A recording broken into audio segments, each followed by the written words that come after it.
Electrical machine first के इस नए वीडियो लेक्चर में आपका स्वागत है। आज हमारी वीडियो की टॉपिक है टॉर्क इक्वेशन। यानी आपने डीसी मशीन पढ़ ली है, उसमें टॉर्क यानी डीसी मशीन में कौन सी मशीन, मोटर की बात की जा रही है। इसमें जो टॉर्क उत्पन्न होगा उसको हम एक फार्मूला को ड्राइव करेंगे, जिसकी मदद से आप क्या करेंगे कि किसी मशीन में डीसी मशीन यानी मोटर जो है, कई प्रकार की मोटर थी आपकी, सीरीज, शंट और कंपाउंड मोटर। कंपाउंड में भी दो प्रकार स्थित थे। तो इन सभी मोटर्स के लिए आप क्या करेंगे, आप टॉर्क इक्वेशन फाइंड करेंगे। और इसमें जो आता है ना, पेपर में न्यूमेरिकल आते हैं, यानी आंकिक, इस पे बेस्ड आंकिक प्रश्न आते हैं। इसलिए आप यहां से क्या करेंगे, इसको समझ लेंगे। मेरे समय में तो यहां से न्यूमेरिकल वाला ही आया था, बाकी आप में क्या आएगा आप हमें बाद में कमेंट में बता दीजिएगा। तो चलिए देखिए और समझिए कि टॉर्क इक्वेशन कैसे होता है, टॉर्क होता क्या है, और फिर उसके बाद इसका इक्वेशन आएगा तो लास्ट में न्यूमेरिकल भी बताऊंगा। पहले आप थियरी समझ लीजिए। देखिए टॉर्क क्या होता है, वह बल जो किसी पिंड को उस पिंड के किसी अक्ष के परितः घुमाने का प्रयास करता है, वही होता है टॉर्क, यानी बलागुण हिंदी में बोलते हैं उसको। तो देखिए यहां पे क्या डिफिनेशन लिखी गई है कि वह बल जो किसी पिंड या वस्तु को उसके अक्ष के चारों ओर घुमाने का प्रयास करता है, बलागुण कहलाता है। ठीक है, ये भी डिफिनेशन अपने स्थान पे सही है। ठीक है, लेकिन हमने क्या अभी इससे पहले डिफिनेशन बताई, किसी भी अक्ष के परितः मैंने बोला था। लेकिन ध्यान दीजिएगा, हम मोटर के यहाँ पे रोटर पर शाफ्ट वगैरह लगा के बात कर रहे हैं, इसीलिए हम क्या करेंगे, उसके केंद्र में जो अक्ष होगा उसकी बात करेंगे यहाँ पे। ठीक है, तो देख लिए आपने बलागुण समझ लिया, टॉर्क होता क्या है, मैं नहीं समझना था। अब देखिए यहां पे क्या दिखाया गया है, यहां पे यह दिखाया गया है कि एक डीसी मोटर है जो कि n आरपीएम से घूम रही है। यह उसका क्या दिखाया गया भाई, आपका यह उसका शाफ्ट को दिखाया गया है। शाफ्ट पे एक पुल्ली लगी हुई है, एक स्प्रिंग लगा हुआ है जो कि बताएगा भाई कितना आपको यहाँ पे बल वगैरह लग रहा है। एक बल जो मतलब मोटर आपकी इस दिशा में डायरेक्शन में घूम रही है, देखिए डायरेक्शन दिखाएगा ना, n आरपीएम से आपकी मोटर इस दिशा में घूम रही है, यह बल इस तरफ लग रहा है। तो देखिए कहा क्या जा रहा है चित्र में, इसको याद कर लीजिएगा, एक दो बार प्रैक्टिस करोगे याद हो जाएगा। चित्र में एक मोटर की शाफ्ट को दिखाया गया है, शाफ्ट समझ रहे हैं ना, शाफ्ट को दिखाया गया, इसमें पुल्ली वगैरह अरेंजमेंट दिखाया गया, जिसकी त्रिज्या यानी इसके केंद्र से परिधि के बीच की दूरी को त्रिज्या करते हैं, तो उसकी त्रिज्या r है, और उसकी परिधि पर F न्यूटन का बल, F n लिखा गया, मतलब F न्यूटन यानी बल का मात्रक है, का बल लगा हुआ है, आप इधर देख सकते हैं, जिससे शाफ्ट जो है, इसका मोटर का शाफ्ट जो है वह n आरपीएम की स्पीड से यानी गति से रोटेट कर रहा है, या फिर हम उसको बोले घूम रहा है। तब इस दशा में आपका जो टॉर्क होगा वो क्या हो जाएगा, मतलब इस दशा में टॉर्क क्या होगा, T is equal to F into R, या गुणा कर लेंगे एफ आर हो जाएगा। इक्वेशन 1 मान लीजिए। समझ गए इतना चीज, इतना बेसिक था बिल्कुल। अब आगे देखिए, बल F द्वारा, जो आपका बल F यह लग रहा है, ठीक है, बल F द्वारा क्या होगा, एक रोटेशन में किया गया कार्य। तो देखिए बल F द्वारा जो कार्य किया जाएगा एक चक्र में, वह बल गुणे तय की गई दूरी। तो F तो आपका बल लग रहा है, और दूरी इसने कितना तय किया, 2 पाई r दूरी तय किया। कैसे, देखिए एक चक्कर लगाएगा मतलब 360 डिग्री, और r इसकी त्रिज्या है, तो 2 पाई r दूरी इसने क्या किया, तय किया, तो जो कि एक चक्कर में, एक रोटेशन में आ गया कार्य। अब देखिए आगे समझिए, देखिए क्या कहा जा रहा है, जो आपका शाफ्ट है वह n आरपीएम की स्पीड से घूम रहा है।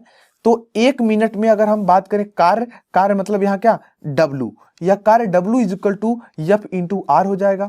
तो देखो यह चीज तो बेसिकली रहेगी, लेकिन कितना चक्कर, n आरपीएम की गति से घूम रहा है 1 मिनट में, इसलिए यहाँ पे क्या हो जाएगा, n आ जाएगा। तो यानी इसी में n का गुणा हो जाएगा, आपका कार्य आ जाएगा। यहाँ कार्य है ना, तो यहाँ भी आप W लगा सकते हैं इस तरीके से।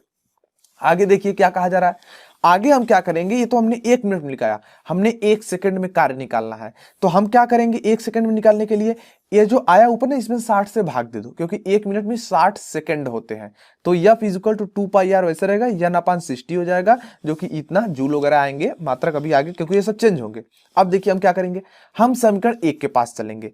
समीकरण 1 के पास जाके हम ये कहेंगे कि भाई आप देखो, समीकरण 1 कह रहा है कि F और R का अगर गुणा करोगे तो वह T के बराबर होगा। तो मैं कुछ नहीं करूंगा, F और R को एक साथ ले लूंगा, तो यह क्या बन जाएगा, दोनों मिलके T बन जाएगा। और बाकी देखो 2 पाई यहां मिल जाएगा, n यहाँ पे, तो 2 पाई n नीचे 60 इस तरीके से आ जाएगा। तो आपका 1 सेकंड में जो कार्य है वह इतना आ जाएगा। इक्वेशन 2 से हमने इसको शो किया है। समझ में आया कि नहीं आया? बहुत इजी यार। हमने क्या किया, जो टार्क बेसिक था उसको किया, उसके बाद अगर कितना एक रोटेशन में कार्य किया गया वो उसको हमने यहाँ पे लिख दिया। उसके बाद जरा आप देखिए, मतलब आर तो चला ही था, लेकिन दूरी कितना चला, 2 पाई दूरी चला था, ठीक है, 2 पाई दूरी चला था, वो लिखा गया। उसके बाद n आरपीएम से घूम रहा था तो n से गुणा कर दिया, ये तो 1 मिनट में घूमा था। उसी तरीके से 1 सेकंड में घुमाने के लिए हमने 60 से भाग दे दिया इसमें। अब समीकरण 1 के पास गए, एफ और आर को लेकर के टी बना लिया, टी मतलब टॉर्क बन गया। अब समझिए आगे देखिए, यहीं पे सब खेल है। आर्मेचर में उत्पन्न यांत्रिक शक्ति, यानी आर्मेचर जो डीसी मशीन का है उसमें मैकेनिकल पावर जो उत्पन्न होगी, देखो ई, देखिए E B is equal to क्या हो जाएगा आपका आई ओ, ये मतलब sorry P is equal to, ठीक है। आपको जो बैकग्राउंड नॉइज सुनाई दी उसके लिए सॉरी फॉर दैट, थोड़े बहुत डॉग वगैरह मतलब बार करते रहते हैं, कोई बात नहीं, ध्यान समझिए। आर्मेचर में कितनी पावर उत्पन्न होगी, आपको पता होगा कि पावर का फार्मूला क्या होता है, आपने पढ़ा है ना, P is equal to V I होता है, हालांकि कई फार्मूले होते हैं, तो P is equal to V I. तो यह जो आपका है मैकेनिकल पावर, देखिए यांत्रिक शक्ति है ना, तो इसे क्या बोल सकते हो, इसे जो बोल सकते हो, जो P लिख दिए यहाँ हम लिख सकते हो, मैकेनिकल पावर जो डेवलप होगी आपकी, यह क्या हो जाएगी, EB हो जाएगा, और इनटू में क्या हो जाएगा, IA हो जाएगा, ठीक है। अब देखो क्यों, ये बैक ईएमएफ, भाई बैक ईएमएफ और वोल्टेज लगभग सेम होते हैं, बस थोड़ा सा अंतर होता है, ठीक है, थोड़ा सा अंतर होता है बैक ईएमएफ और वोल्टेज में। तो बस आपको थोड़ा समझना चाहिए कि P इज इक्वल टू क्या हो जाएगा, इसमें जो पावर उत्पन्न होगी V एक प्रकार से है और IA दोनों गुणा हो जाएगा। अब आपने EB यानी बैक ईएमएफ का फार्मूला पढ़ा है डीसी मशीन के लिए कि NP∅Z/60A होता है, तो हमने उसी फार्मूले को रखा होता है भाई, हमने पिछले वीडियो में बताया था, वो चीज हो जाएगा, इनटू IA हो जाएगा, हम इसको इक्वेशन 3 मान लेंगे। अब देखिए ये हमारा, ये देखिए एक कार्य आ गया, उसी तरीके से ये भी एक शक्ति है, शक्ति कार्य आपकी आ जाएगी, मतलब P आपका जो P है वो M यानी मैकेनिकल पावर्स आ जाएगी। अब देखिए यहीं पे आगे देखिए तो जरा, समीकरण 2 और 3 की हमने तुलना किया। अब समीकरण 2 और 3 की क्यों तुलना किया ये भी समझ लीजिए। ये इसलिए हमने तुलना किया, यहाँ पे देखो यह भी कार्य है और शक्ति आपकी कार्य ही करेगी, तो यह दोनों अगर W एक प्रकार W या P आपस में कार्य बराबर हैं, तो इधर मतलब लेफ्ट बराबर हो गए, तो राइट भी आपस में बराबर होते हैं किसी भी इक्वेशन के। जैसे मैं एक मतलब बात कर लूं कि कुछ इस तरीके से कर लेता हूं, जैसे कि मान लो कि x plus Y is equal 3 और दूसरा क्या है x plus Y is equal to क्या 5। अगर इसके लेफ्ट दोनों बराबर हैं तो राइट भी बराबर होंगे 3 बराबर 5 में, ठीक है। इसको एक बार देख लेना, ठीक है, मतलब एक एग्जांपल के बस थ्रू कह रहा हूं कि किसी भी इक्वेशन के अगर लेफ्ट बराबर है तो उसके राइट भी आपस में बराबर होते हैं। अब 3 5 मत कह देना, ठीक है, यहाँ इक्वेशन की बात हो रही थी, बस सिर्फ समझने के लिए मैंने बोला है। अब देखो जब दोस्त हमने क्या किया, दोनों को आपस में बराबर कर दिया, कुछ चीजें यहां से कट जाएंगी, जो गाइस यहां से कट जाएंगी उसको हम काट लेंगे, जैसे n/60 से कैंसिल आउट हो जाएगा, बाकी सब चीजें बची रहेंगी। तो देखो मैं t को एक तरफ रखूंगा, बाकी सबको एक तरफ, तो देखो ध्यान से 60 तो कट चुका है, t एक तरफ हुआ, यह जो 2 पाई बचा है इसको मैं नीचे भेज दूंगा। तो देखो जब 2 पाई को नीचे भेज दोगे और नीचे यहाँ पे a है तो 2 पाई a हो जाएगा, ऊपर क्या बचा P∅ZIA, यह इतनी चीज आपकी क्या है बच गई। तो हम लिख देंगे T इज इक्वल टू इतना, मात्रक हो जाएगा न्यूटन मीटर, टॉर्क का जो मात्रक होता है वो न्यूटन मीटर में आता है। इस पे बेस्ड अभी मैं आपको कुछ न्यूमेरिकल्स यानी आंकिक प्रश्न दिखाऊंगा, जिसको कि आप समझेंगे और फिर आप लोग थोड़ा प्रैक्टिस भी कीजिएगा इस पे, क्योंकि पेपर में आता है। और देखिए किसी मशीन के लिए यदि ZPA स्थिर हो यानी कांस्टेंट हो, क्योंकि पोल की कोई मशीन बन गई उसके क्या हो जाएंगे, आपके पोल तो फिक्स रहेंगे ना, 4 पोल की बनी या 6 पोल या 8 पोल की बनी तो हमेशा फिक्स रहेगा। फ्लक्स वेरी करता है, उसको रहने दीजिए।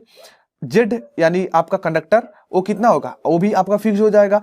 आपका क्या हो जाएगा उसके बाद A यानी लैप वाइंडिंग या वेव वाइंडिंग वाला है, वो चक्कर भी आपका हो जाएगा। तो ये सब चीजें जब कांस्टेंट हो जाएंगी तो आप बोल सकते हो कि जो T है वो प्रोपोर्शनल टू IA हो जाएगा। फॉर सीरीज मोटर के लिए यह होता है, ठीक है, यह जो इक्वेशन था सीरीज मोटर के लिए होता है कुछ इस तरीके से। लेकिन जो आपको देखना है वो ये वाला फार्मूला देखना है।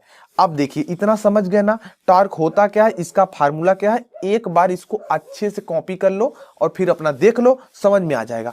अब मैं आपको कुछ देखो बुक से ही यहाँ पे मतलब सॉल्व किया हुआ दिखा देता हूँ। अब कहोगे यार बुक से ही क्यों दिखा रहे हो, तो मैं बताना चाहूंगा ना, बुक से देख लो, इसको लिखने वगैरह में थोड़ा टाइम लगते हैं, बाकी ऐसे लिख करके समझाऊंगा तो भी बात वही होगी। तो सबसे पहले यहाँ पे आपको क्या मिल जाएगा कि आपको थोड़ा समझने का समय मिल जाएगा। देखिए कहा जा रहा पहले क्वेश्चन में 240 वोल्ट वाली एक डीसी शंट मोटर की आर्मेचर प्रतिरोध, देखिए आर्मेचर रेजिस्टेंस हमेशा कम 1 से होता है, बहुत रियर केस में 1 वगैरह हो जाए लेकिन बहुत कम होता है, 0.2 ओम है। यदि मोटर का 500 चक्र प्रति मिनट यानी 500 आरपीएम, ठीक है, की स्पीड से घूम रही है, तो ज्ञात करना है मोटर के आर्मेचर टॉर्क यानी बल आघूर्ण का मान क्या होगा जबकि उसकी आर्मेचर करंट 10 एम्पीयर हो। अब देखिए कैसे करेंगे, ध्यान देना। पहले तो वैसे जो हम लोग लिखते हैं वो वी हैव गिवन लिख लीजिए, हालांकि इसमें नहीं लिखा, कहीं कहीं लिखा कहीं कहीं नहीं, तो उसमें आप ध्यान दीजिए। आप कोई भी क्वेश्चन हल कीजिए तो वी हैव गिवन में लिख लीजिए। जैसे V is equal to 240 volt और यहाँ पे क्या आर्मेचर प्रतिरोध यानी RA is equal to 0.2 ohm हो जाएगा, N is equal to 500 RPM और यहाँ पे armature current IA is equal to 10 ampere, ये सब लिख लीजिए। फिर अब देखिए बैक ईएमएफ का क्या फार्मूला होता है। बैक ईएमएफ का यह फार्मूला होता है EB is equal to V minus IA RA होता है। तो V आपका 240 वोल्ट दिया है, IA आपका दिया है, क्या दिया देखो, IA आपका आर्मेचर करंट 10 एम्पियर दिया है और बाकी आर्मेचर रेजिस्टेंस 0.2 दिया है। इन सबको गुणा करके जोड़ घटाना जो भी करना है, इसको सॉल्व करके हल करोगे तो 240 में से आपका 2 घटा दोगे कितना हो जाएगा आपका 238 वोल्ट आ जाएगा, यानी बैक ईएमएफ 238 वोल्ट आपको मिल जाएगा। अब देखिए, अब मोटर के आर्मेचर में विकसित बल आघूर्ण यानी मोटर जो आपकी है उसमें कितना टार्क प्रोड्यूस हुआ उसको कैसे निकाल, देखो T is equal to P upon omega हो जाएगा, एक फार्मूला होता है, हालांकि उसी तरीके से आता है। अब इसके बारे में डिटेल्स में जाओगे तब मिलेगा, हालांकि ज्यादातर रियर केस में ऐसा नहीं मिलेगा, आपको मेन जो मैंने फार्मूला होता है उसी तरीके से देखने को मिलेगा। अब आप समझिए तो जरा देखिए, अब P इज इक्वल टू क्या होता है, VI होता है। उसी तरीके से देखो EB तो बैक ईएमएफ और I होता है IA, तो दोनों चीज हो जाएगा। नीचे ओमेगा को 2 पाई n लिखते हैं।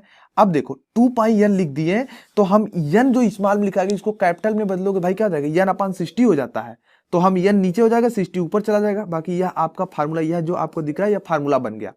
अब इसमें सबकी वैल्यू पता है, हमें EB भी पता है जो कि हमने यहां से निकाल लिया, IA पता है जो कि यहां पे दिया था, और n यानी कितने आरपीएम की तरफ से घूम रही है 500 आरपीएम, सब वैल्यू दी है, सबकी वैल्यू को रख लेंगे और रखने के बाद इसको आप सॉल्व करेंगे।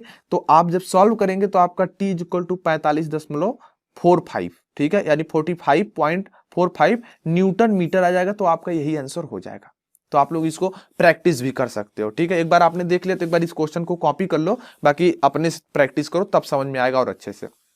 देखो एक क्वेश्चन और मैं आपको दिखाता हूं। जैसे देखिए कहा जा रहा है दूसरे क्वेश्चन में 6 पोल यानी 6 ध्रुव की 6 पोल की आपकी एक मोटर है जो कि 220 वोल्ट वाली एक डीसी कंपाउंड मोटर के तरंग कुंडलित यानी वेव वाइंडिंग आर्मेचर में 600 कंडक्टर हैं। मोटर के आर्मेचर टॉर्क का आपको मान ज्ञात करना है जबकि उसकी आर्मेचर करंट 20 एम्पियर है तथा फ्लक्स प्रति जो पोल है वो 20 मिली वेबर का है। तो आप जरा देखिए तो क्या क्या दिया है। P इज इक्वल टू 6 दिया है कि नहीं दिया है, बिल्कुल दिया है, P इज इक्वल टू 6 दिया है।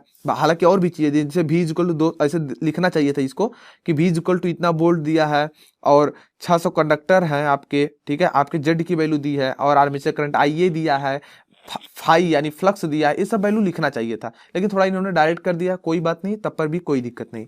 देखिए TA मतलब आर्मेचर में उत्पन्न टॉर्क, ठीक है, TA का मतलब क्या, आर्मेचर में उत्पन्न टॉर्क। क्या होता है फार्मूला, 5PZIA अपान 2πA, जो कि आप देख सकते हैं कि हमने भी वही फार्मूला लिखा है, बस आगे पीछे है उससे कोई दिक्कत नहीं, वही फार्मूला है। न्यूटन मीटर होता है मात्रक। अब देखिए वेव वाइंडिंग कहा गया, वेव वाइंडिंग के लिए A का मान 2 होता है, ठीक है, जबकि लैप वाइंडिंग के लिए A बराबर P हो जाते हैं, तो इसका आप ध्यान रखेंगे। तो A बराबर 2 हो गया, तो हम क्या करेंगे सबकी वैल्यू को यहां से लेके रख लेंगे और फिर इसको सॉल्व करेंगे। अब एक चीज और ध्यान दीजिए, अगर फ्लक्स मिली वेबर में देता है तो आप उसको वेबर में कन्वर्ट करने के लिए 10 के पावर -3 से गुना कर लेंगे तो वो वेबर में चेंज हो जाएगा, जिससे कि आप तभी सॉल्व करना है, नहीं कि मिली वेबर वाला रख कर करें, गलत हो जाएगा, क्योंकि सभी जो वैल्यू है वो एक ही यूनिट में एक ही पद्धति में होनी चाहिए। तो आप जब इसको पूरा सॉल्व करोगे 1440/12.56, तो इसको सॉल्व करोगे TA यानी कितना आ जाएगा आपका टार्क 114.64 न्यूटन मीटर। आपका आंसर यही है। ध्यान दीजिएगा बुक में यहाँ पे देखिए एक लिखा गया 42.016, इस तरीके से, यह गलत आपका है। क्यों गलत है मैं आपको बता दूं कि जब यहाँ पे TA इक्वल टू इतना आया इसको सॉल्व करने पे, तो यहीं पे लिखने में यही चीज गलती थोड़ी हो सकती है, तो इसीलिए इसका आंसर जो है वो यही आपका है, ठीक है, इसको मत देखिए। चलिए एक क्वेश्चन और मैं आपको दिखा देता हूं, आप इस तरीके से क्वेश्चन प्रैक्टिस कीजिएगा, यह बुक आपको टेलीग्राम पे भी मिल जाएगी। देखिए 6 पोल की एक क्या है, तरंग यानी वेव वाइंडिंग वाली आपका एक डीसी मोटर है जिसमें आपको टार्क ज्ञात करना है, ठीक है, का मान जो है न्यूटन मीटर में करना है। आर्मेचर में क्या है, इतने कंडक्टर आर्मेचर कंडक्टर है, फ्लक्स जो ध्रुव है मतलब पोल कितने हैं, एक पोल में कितने वेबर का है भाई आपका फ्लक्स 20.10⁻³ वेबर पहले से कन्वर्ट कर दिया है, तथा आर्मेचर करंट 40 एम्पियर। तो P बराबर 6 दिया गया है, यहां से देख सकते हैं A बराबर 2 क्योंकि यहाँ क्या वेव वाइंडिंग है। IA दिया है 40 एम्पियर यानी armature current, phi is equal दिया है 20 दशमलव कितना 20 गुणे 10⁻³ वेबर दिया है, Z इज इक्वल टू 500। सबकी वैल्यू दी है, तो जैसा कि हम फार्मूला जानते हैं T इज इक्वल टू देखिए 0.1595 ZIA into P/A Newton metre. अब आप यहाँ पे एक ध्यान दीजिएगा, आप लोग कहेंगे भाई यहाँ पे तो देखो 1/2 पाई चल रहा था, तो दोस्त ध्यान दो इसी 1/2 पाई को सरल करोगे तो क्या जाएगा, ये 0.159 हो जाएगा। समझ गए मैं क्या कहना चाहता हूं, वही सॉल्व कर दिया इसने। बाकी सब वैल्यू यहां से उठा के यहां रखेंगे, सॉल्व कर दोगे, T is equal to 190.8 newton metre आ जाएगा, यही आपका आंसर हो जाएगा। चलिए क्वेश्चन मैं और दिखाता हूं, इसको मैं दिखाऊंगा नहीं, सिर्फ आपको सॉल्व करके भेजना है, ठीक। हालांकि ये बुक तो आपको मिल ही जाएगी, तो इसको सॉल्व करके आपको भेजना है। क्या देखो कहा जा रहा है 30 अश्व शक्ति यानी 30 HP की, ठीक है, एक मोटर आपकी है 220 वोल्ट पे, उसमें 6 पोल है, 500 RPM प्रति मिनट के एक मोटर, फ्लक्स प्रति ध्रुव, ठीक है, इतना वेबर है। इसको आपको चेंज नहीं करना है, मिली वेबर नहीं है, वेबर है। तो उसके आर्मेचर में तरंग कुंडलित यानी वेव वाइंडिंग की गई है, और उसमें क्या है 800 कंडक्टर हैं फुल लोड पर, ठीक है, फुल लोड पर आर्मेचर करंट 25 एम्पियर हो तो आपको टॉर्क ज्ञात करना है। तो यह क्वेश्चन आपके लिए होमवर्क रहेगा, अभी दिखा नहीं रहा हूं, यह क्वेश्चन आपके लिए क्या रहेगा, होमवर्क रहेगा। आप लोग इसको सॉल्व कीजिए, व्हाट्सएप या फिर टेलीग्राम पे भेजिए, ताकि मुझे भी पता चल पाए भाई आप लोग पढ़ाई कर रहे हैं कि क्या चल रहा है आपका। आई होप आप समझ गए होंगे। अगर यह वीडियो लेक्चर आपको पसंद आए तो इस वीडियो को लाइक करें, नए हो तो हमारे यूट्यूब चैनल को सब्सक्राइब कीजिए, साथ में बेल आइकन दबाइए लेटेस्ट वीडियो की नोटिफिकेशन सबसे पहले पाने के लिए। आज